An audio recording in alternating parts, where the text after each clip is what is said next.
Ibi biganiro mubikurikira kuri YouTube channel yacu Umuranga w'Umugeni, aho ibahuza nabo mwifuza ikabahuza nabo mwifuza kurushinga.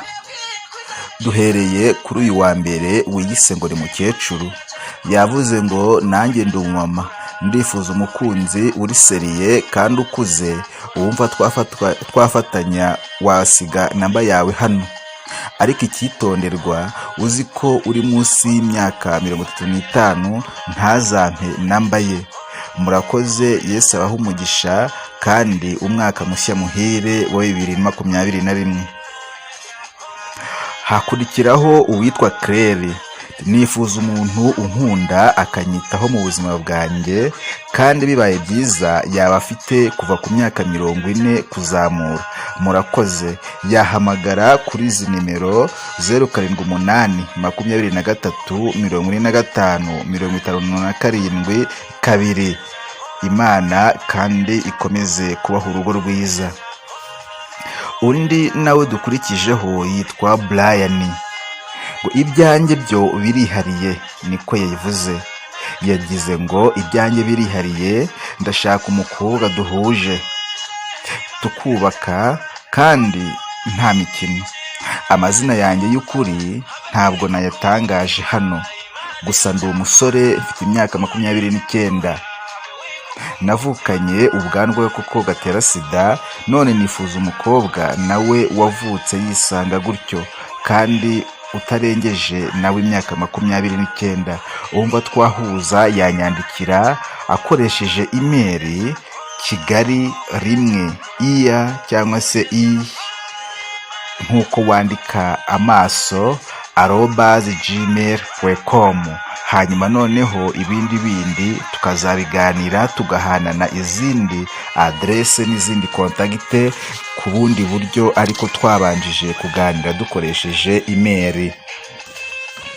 Undi muntu yitwa Sisi.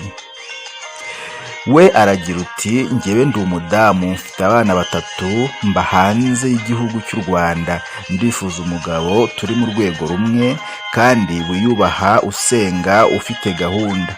Uwumva anyuzwe yanyandikira kuri email yanjye bitwa numwiza cyangwa se @gmail.com.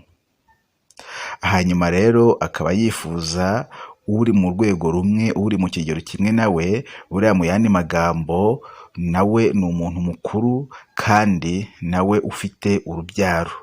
Buriya ntekereza ko aricyo kintu yashatse gusobanura.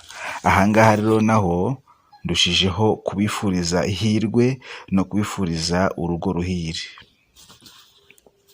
Hanyuma noneho hagakurikiraho uwitwa Joseline.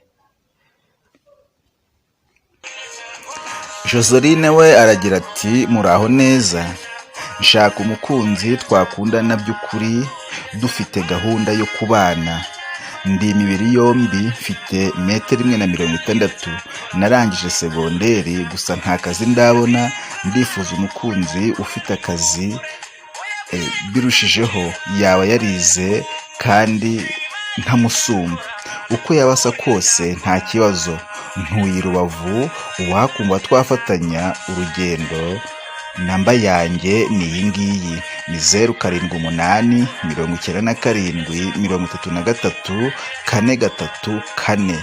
Iyo kandi ngiboneka no kuri WhatsApp, cyangwa se akandika Joseline 99 @gmail.com, akaba nayo ari email ye ashobora kuba yamwandikiraho. Undi nawe yitwa Dave.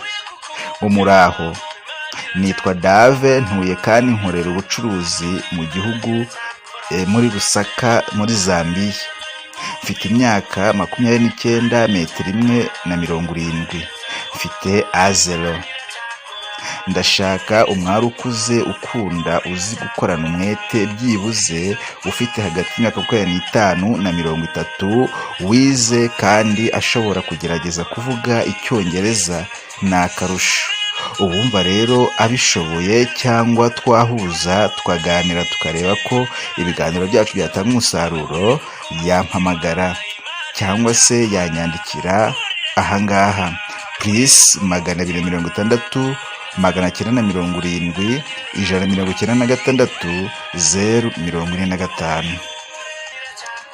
Undi rero yiyise Gahunda, ati muraho, umukobwa cyangwa se umufiyemere utarengeje imyaka 35 ufite urukundo ruzira uburyarya, azi gutetesha umukunzi we, atarigeze afungwa akatirwa n'inkiko, mu yandi magambo ni karibu iwanjye twikundanire, niduhuza tuzibera mu rugo rumwe, njye mfite imyaka 37.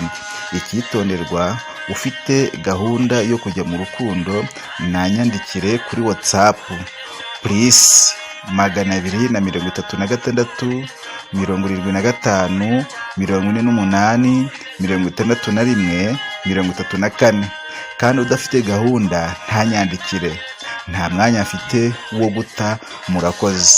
Namwe rero mbifurije urugo ruhire kubazashimana.